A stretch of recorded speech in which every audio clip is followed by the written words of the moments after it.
नया वित्त वर्ष शुरू हो चुका है और टैक्स बचाने के लिहाज से अगर आपने अभी से कदम उठाना शुरू कर दिया तो साल के आखिर तक ना सिर्फ ज्यादा टैक्स बचा पाएंगे बल्कि अलग अलग झंझटों से भी आपको छुटकारा मिल पाएगा। और इस बीच कोई भी उलझन होगी तो टैक्स गुरु है ना। जी हाँ, हर हफ्ते टैक्स बचाने के हम आपको टिप्स देते रहते हैं और हर उलझन को दूर करने की भी कोशिश करेंगे। नमस्कार, मैं हूं लक्ष्मण राय और आज आपके सवालों का जवाब देने के लिए और टैक्स बचाने के टिप्स देने के लिए हमारे साथ हैं जाने माने टैक्स एक्सपर्ट शरद कोहली साहब। कोहली साहब, आपका स्वागत है टैक्स गुरु में।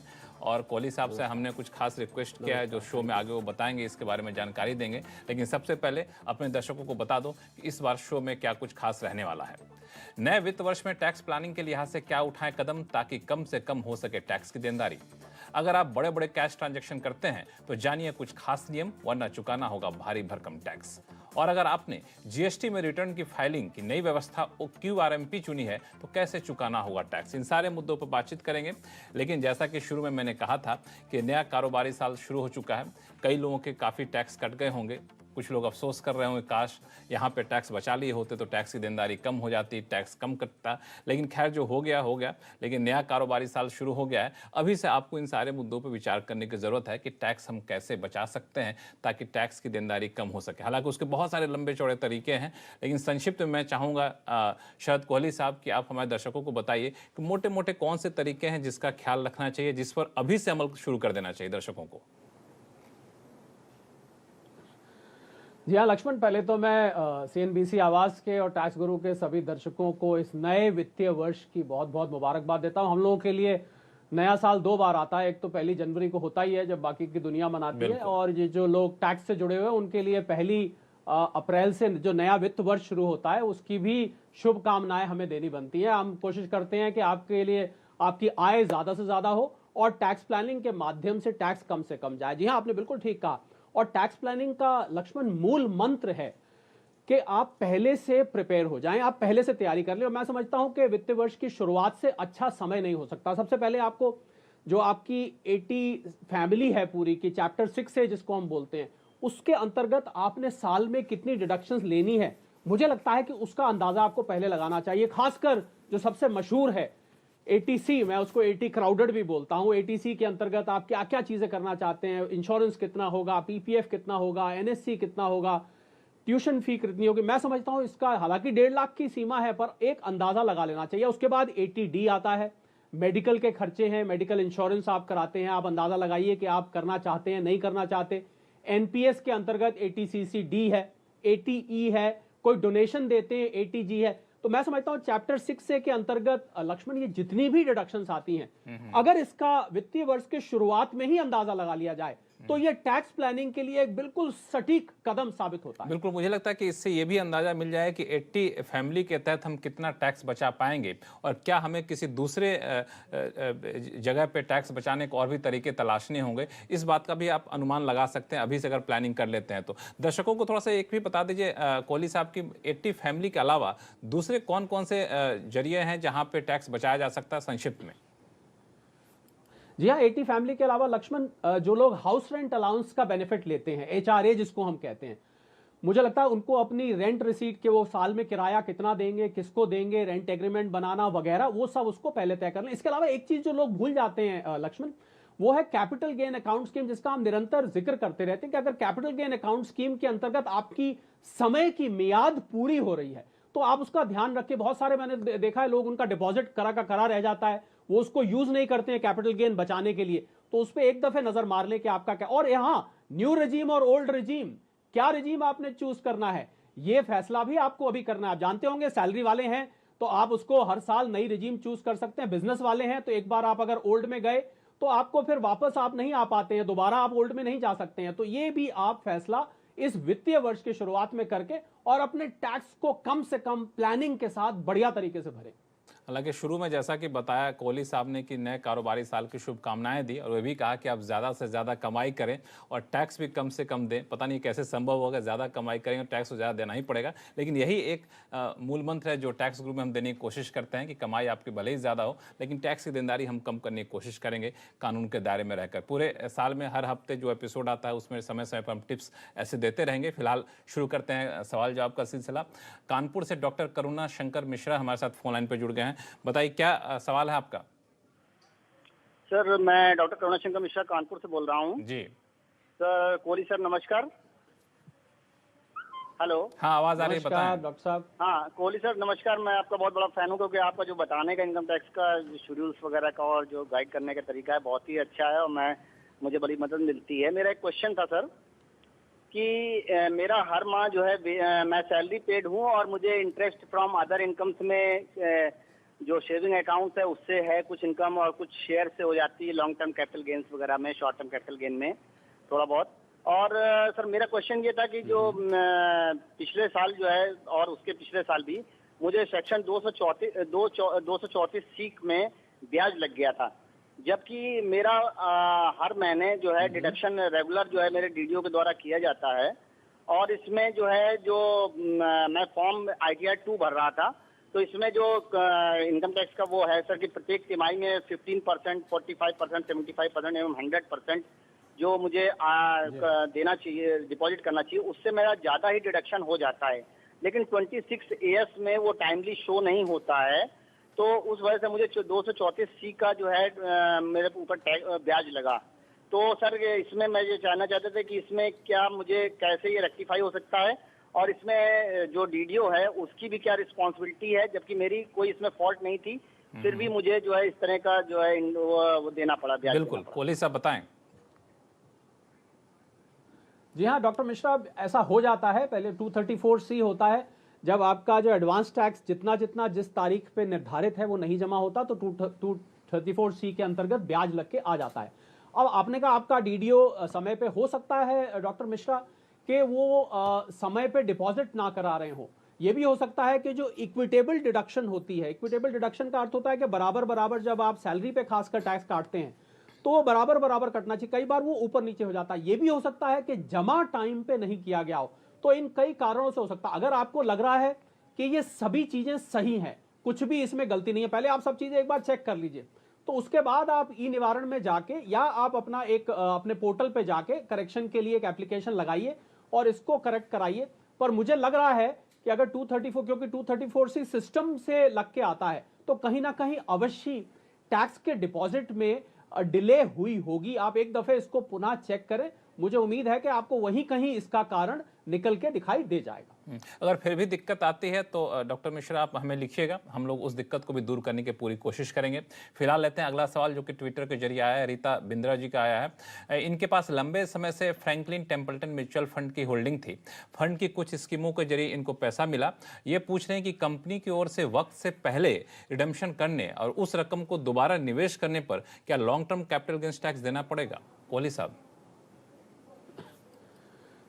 जी हाँ रीटा जी, अगर समय से पहले रिडेम्पशन हो जाता है तो देखिए कैपिटल गेन लगता है 3 चीजों पे। आपने कितने पीरियड होल्ड किया है, आपको प्रॉफिट हुआ है कि नहीं हुआ, और आपका रिडेम्पशन हुआ है कि नहीं हुआ। तो कंपनी ने समय से पहले किया, ये इस बात को डिसाइड नहीं करेगा कि टैक्स लगेगा कि नहीं लगेगा। अगर वो लॉन्ग टर्म है तो उस पर लॉन्ग टर्म कैपिटल गेन लगेगा। और दूसरा आपने पूछा कि क्या री इन्वेस्ट करने पर ये टैक्स बचेगा। जी नहीं, म्यूचुअल फंड्स में ये सुविधा उपलब्ध नहीं है। ये सुविधा केवल आप मकान बेच के मकान खरीद रहे हैं या कोई और एसेट बेच के मकान खरीद रहे हैं, 54F जिसको हम कहते हैं, वहां पर यह सुविधा है। म्यूचुअल फंड में दोबारा इन्वेस्ट करने पर रीटा जी ये आपको बेनिफिट नहीं मिलेगा। इसमें कोहली साहब एक कैच ये है कि ये फोर्स्ड रिडेम्पशन था, यानी इन्होंने मांगा नहीं था। जो फ्रैंकलिन टेम्पल्टन का मामला उठा था तो इनको मजबूरन कंपनी की तरफ से दिया गया कि आप ले लीजिए, इन्होंने खुद से रिडेम्पशन नहीं कराया था। तो इसका कोई टैक्सी देनदारी पर असर पड़ता है? जी हाँ लक्ष्मण, क्योंकि पीरियड देखा जाएगा। देखिए खरबूजा छुरी पे गिरे या छुरी खरबूजे पे गिरे, कटना तो खरबूजे को ही पड़ेगा लक्ष्मण। ये नियम यहाँ लगता है। मतलब आपका फोर्स रिडेम्पशन हुआ, अर्ली रिडेम्पशन हुआ या आपने रिडेम्पशन किया, प्रश्न ये उठता है कि आपका कितने पीरियड होल्डिंग रहा और उस पर कैपिटल गेन हुआ कि नहीं। तो फोर्स रिडेम्पशन इसमें एक कंडीशन लक्ष्मण नहीं बनती है, कैपिटल गेन देना तब भी बनेगा। बिल्कुल, आपका समझाने का जो ये तरीका है कोहली साहब, इसी के को लेकर हमारे दर्शक बड़े कायल रहते हैं कि काफ़ी आसान भाषा में आप समझाते हैं कि भले ही फोर्स रिडेम्पशन हो या फिर ना हो, आपने खुद लिया हो, आपको टैक्स की देनदारी उतनी ही बनेगी। चलते हैं अगले सवाल के पास जो कि मुजफ्फरनगर से जलील अहमद साहब का आया है। ये हमारे साथ फोन लाइन पर जुड़ भी गए हैं। बताएं अहमद साहब, क्या उलझन है आपकी? मैंने लाइफ इंश्योरेंस का यूनिट लिया था 10 साल पहले। जी। 1 लाख रुपए जमा किया था वन टाइम, और इसमें जो इंश्योरेंस अमाउंट लिखा था 1,25,000। तो मैंने वेट किया पूरे 10 साल, और मुझको फिर अब मैच्योरिटी अमाउंट मिला है 2,26,000 इस तरह। उसमें टीडीएस भी कटा 4,700। ठीक है। तो मैं तो अंडर इंप्रेशन था कि यूलिप का ये अमाउंट टैक्स फ्री होगा, लेकिन जब टीडीएस कटा तो मुझे लगता है कि इस पे शायद टैक्स देना पड़ेगा। तो इसमें कितना मुझे कुछ तो फ्री होगा? जी हाँ अहमद भाई, हम आपको तरीका बता देते हैं कि कैसे कैलकुलेट किया जाता है। देखिए, पहली बात तो इंश्योरेंस पर लोग ये मानते हैं 1010D के अंतर्गत मैच्योरिटी पर टैक्स नहीं लगता। वो वहां नहीं लगता है जहां आपका प्रीमियम 10% 2012 के बाद या 20% 2000 पहले से पूरे सम एश्योर्ड का उतनी लिमिट पर हो। तो वो तो है नहीं इसमें, क्योंकि ये तो यूलिप है। तो पहली बात तो इस पर टैक्स लगेगा, 1010D की एग्जेम्पशन नहीं आएगी। अब प्रश्न ये उठता है कि किस प्रकार लगेगा। देखिए, अगर तो ये जो यूलिप का जो कंपोजिशन है, या आपको आईसीआईसीआई प्रू के पास दोबारा जाके जानना पड़ेगा कि मान लीजिए 65% से ऊपर इसमें इक्विटी कंपोनेंट है, तो इसको इक्विटी कंपोनेंट मान के इस पे लॉन्ग टर्म कैपिटल गेन लगेगा। और अगर इस पे इक्विटी कंपोनेंट 65% या उससे कम है, तो फिर ये डेट फंड माना जाएगा और इस पे 20% लगेगा। और मान लीजिए इस यूलिप का कंपोजिशन इन दोनों कैटेगरी में नहीं है, या वो आईसीआईसीआई प्रू ने किसी और तरीके से किया हुआ है, तो कुछ ऐसा भी मानते हैं कि इसके इनकम फ्रॉम अदर सोर्सेज में आपके स्लैब रेट पे टैक्स लगेगा। तो अब मूल मंत्र यह हुआ कि आपको एक बार आईसीआईसीआई प्रू से इस पूरे यूलिप का जो इन्वेस्टमेंट कॉम्पोजिशन है वो एक बार पूछ लेना चाहिए। मैंने आपको तीनों बता दिए, तीनों में से कोई एक ना एक अवश्य लगेगा, परंतु टैक्स लगेगा अहमद भाई, ये पक्का है। चलिए, उम्मीद करते हैं कि अहमद भाई को उनकी उलझने दूर हो गई होंगी। फिलहाल वक्त है छोटे से ब्रेक का। ब्रेक के बाद आपको बताएंगे कि पत्नी के नाम प्रॉपर्टी खरीदकर उन्हें ही चुका रहे हैं किराया, तो क्या आप ले पाएंगे टैक्स छूट? लौटते हैं छोटे से ब्रेक के बाद।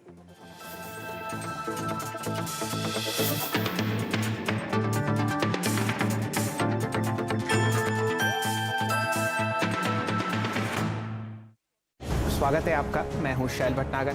मार्केट के आखिरी 1.5 घंटे का सारा एक्शन, निफ्टी पे स्कोप है अभी ट्रेवल करने का। क्लोजिंग बेल बजने से पहले कीजिए जबरदस्त कमाई।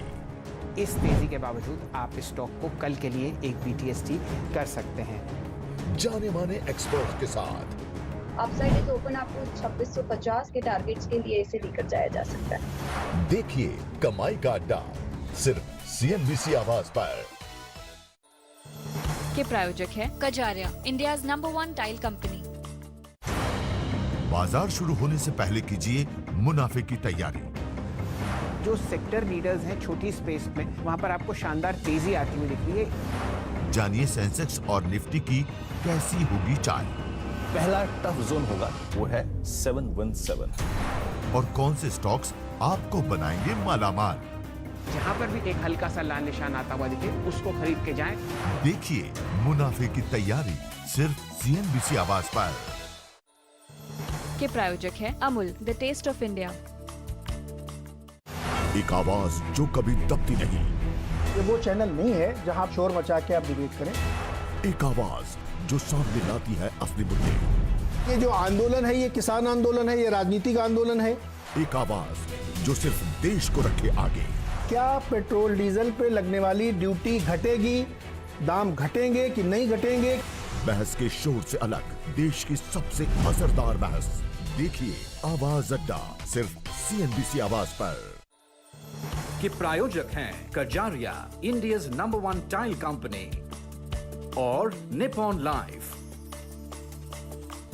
फ्यूचर्स एक्सप्रेस में आपका स्वागत है। FNO मार्केट का हर एक्शन 15,100 के आसपास आपको कॉल राइटर्स काफी मजबूत दिखेंगे। ये निफ्टी के कॉल्स और पुट की स्थिति है। कॉल ऑप्शन लें या पुट ऑप्शन। 12 रुपए का एक स्टॉप लॉस लगाइए। मुझे जो टारगेट दिख रहे हैं वो 64 तक के देखने को मिल रहे हैं। जानिए किन स्टॉक्स में होगी आपकी जबरदस्त कमाई। मंदी की पोजीशन पे आपको स्टॉप लगाना है 1216 पे और टारगेट होगा 1086 का। देखिए फ्यूचर्स एक्सप्रेस सिर्फ CNBC आवाज पर। के प्रायोजक है LIC, हर पल आपके साथ। और विमल, बोलो जुबा केसरी।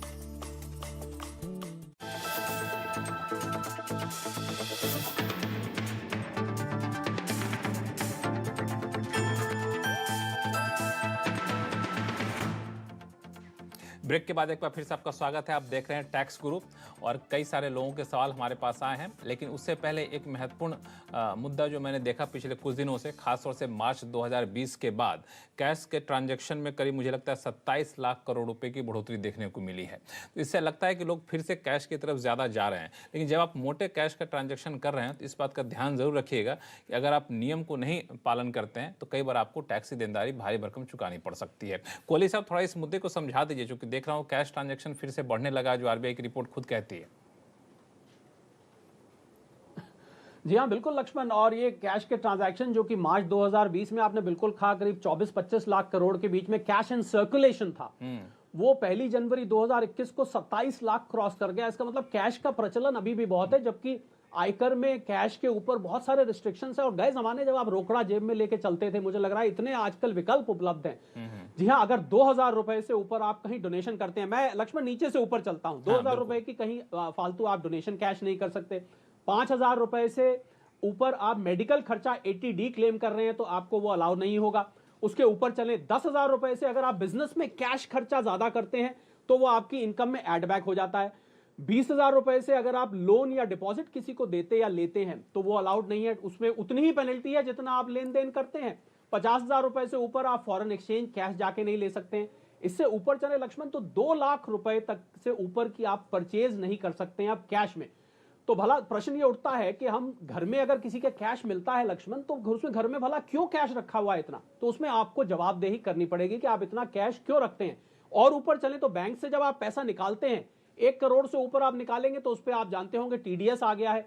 अगर आपने रिटर्न नहीं फाइल करी है 3 साल, तो फिर तो ये लिमिट 20 लाख से और 1 लाख के बीच में 2% TDS कट जाएगा। 1 करोड़ से ऊपर 5% कट जाएगा। तो ये इतना एयर टाइट कर दिया है सरकार ने कि मुझे लग रहा है कैश में और इतने सारे विकल्प हैं, डेबिट कार्ड, क्रेडिट कार्ड। गए जमाने जब कैश और चेक होते थे, ये पे वो पे, और कितने सारे वॉलेट्स आ गए हैं। मैं समझता हूं इतने विकल्प होते हुए कैश के ट्रांजैक्शंस तो हमारे करदाताओं को जहां तक हो सके अवॉइड करना चाहिए अगर बाद की समस्या से बचना है तो। बिल्कुल, तो कैश में ट्रांजैक्शन जहां तक संभव हो सके कम से कम करिए, वरना आपको टैक्स ज़्यादा चुकाना पड़ सकता है, भले ही आप उसको अपनी आमदनी में से निकाल कर क्यों ना कर रहे हो।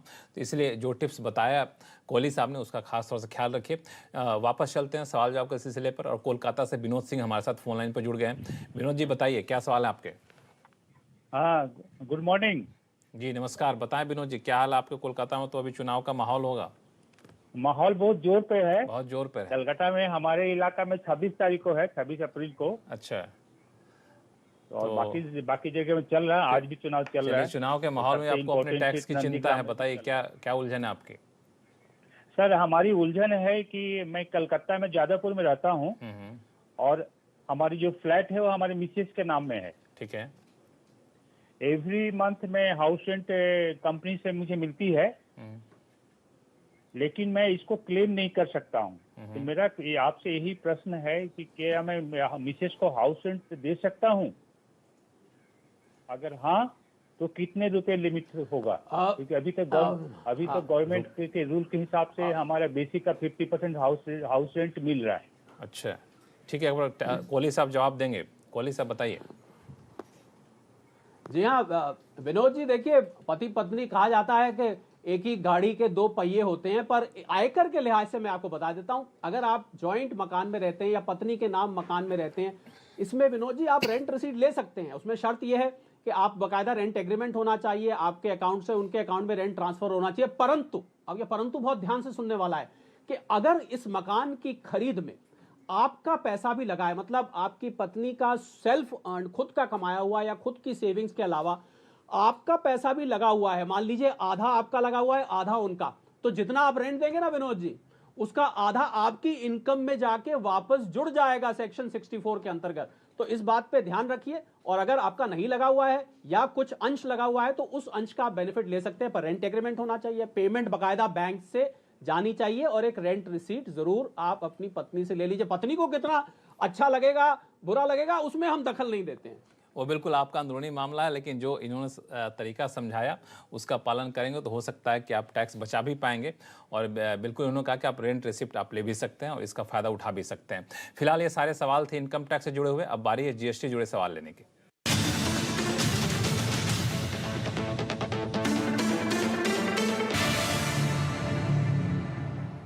चलिए चलते हैं गुरुग्राम, जहां से शैलेंद्र सिंह तिवारी साहब हमारे साथ फोन लाइन पे जुड़ गए हैं। शैलेंद्र जी बताइए क्या सवाल है आपका।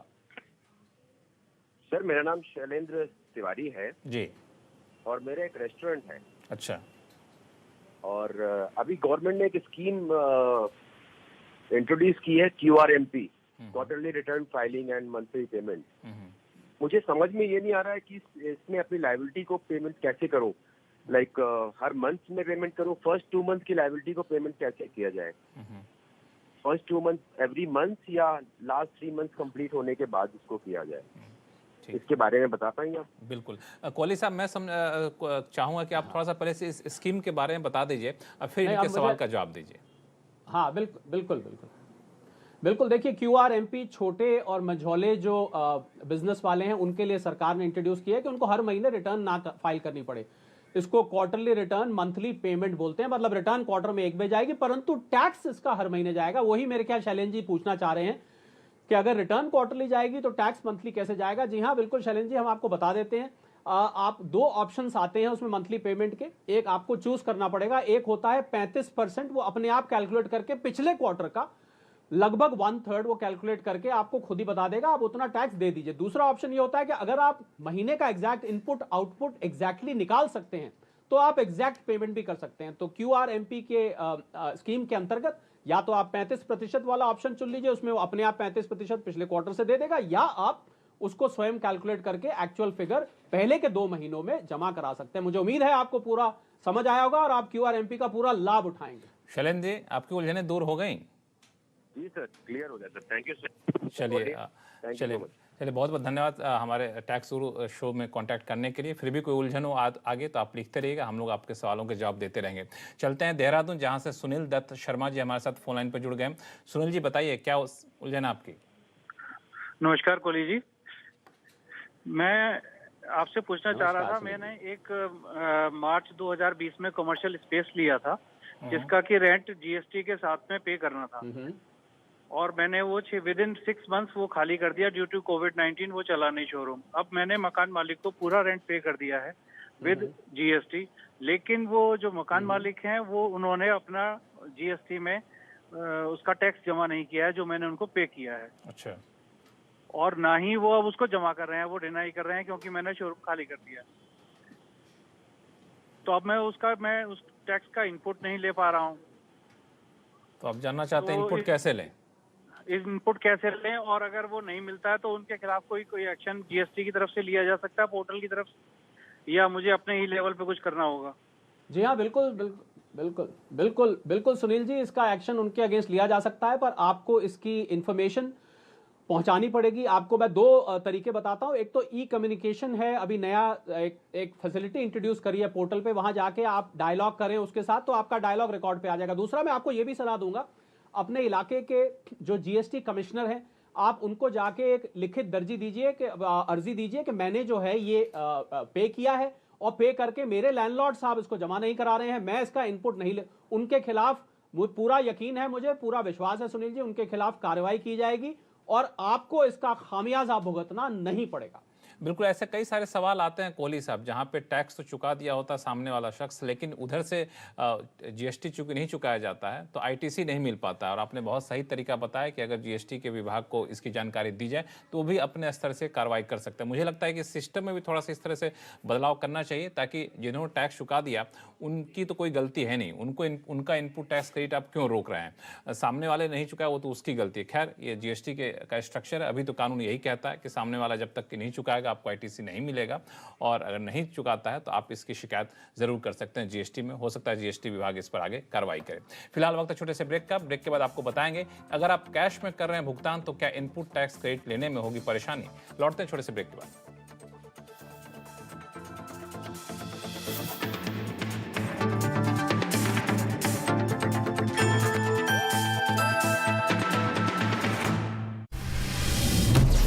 पहली चाल, शानदार रणनीति, बदलेगी आपकी किस्मत। मार्केट की हर बाजी होगी आपकी जब तैयारी होगी पूरी। देखिए पहला सौदा सिर्फ CNBC आवाज पर। Co-powered by Century Ply, आग से बचाए। स्वागत है आपका। मैं हूं शैल भटनागर। मार्केट के आखिरी 1.5 घंटे का सारा एक्शन। निफ्टी पे स्कोप है अभी ट्रेवल करने का। क्लोजिंग बेल बजने से पहले कीजिए जबरदस्त कमाई। इस तेजी के बावजूद आप इस स्टॉक को कल के लिए एक BTST कर सकते हैं। जाने माने एक्सपर्ट के साथ अपसाइड इज ओपन, आपको 2650 के टारगेट्स के लिए इसे लेकर जाया जा सकता है। देखिए कमाई का अड्डा सिर्फ CNBC आवाज पर। के प्रायोजक है Kajaria, India's number 1 tile company. ENB awards में CNBC आवाज का जलवा। CNBC आवाज ने ENBA में जीते कई बड़े अवार्ड्स और एक बार फिर CNBC आवाज बना साल का सर्वश्रेष्ठ हिंदी बिजनेस न्यूज चैनल। 16 सालों से CNBC आवाज है दर्शकों और अवार्ड्स की पहली पसंद। CNBC आवाज, देश का नंबर 1 बिजनेस न्यूज चैनल।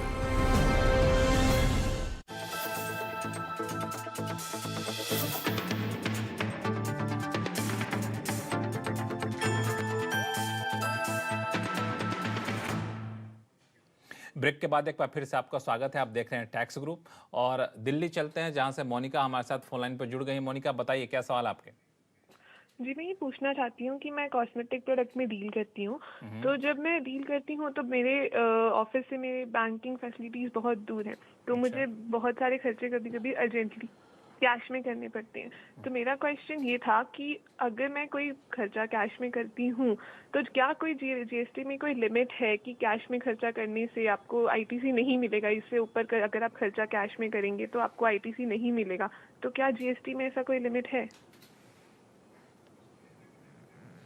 जी नहीं मोनिका जी, ऐसा GST में ऐसा कोई लिमिट नहीं है। आयकर में अभी हमने शो के शुरू में जरूर जिक्र किया था कि सेक्शन 40A3 के अंतर्गत 10,000 से ऊपर अगर आप कोई कैश खर्च करते हैं तो वो आपके प्रॉफिट में ऐड बैक कर दिया जाता है। परंतु GST में मोनिका जी अभी कैश के लिमिटेशन कोई नहीं दी गई है। आप बेशक कर सकते हैं, परंतु इनकम टैक्स का ध्यान जरूर रखिएगा। टैक्स गुरु में फिलहाल इतना ही। कोहली साहब आपका बहुत बहुत शुक्रिया हमारे सभी दर्शकों के सवालों का जवाब बेहद आसान भाषा में देने के लिए। और आपके पास कोई भी सवाल हो, चाहे इनकम टैक्स से जुड़ा हुआ हो या फिर GST जुड़ा हुआ, आप हमें लिख भेजिए tax@moneycontrol.com पर। आप अपने सवाल के साथ अपना मोबाइल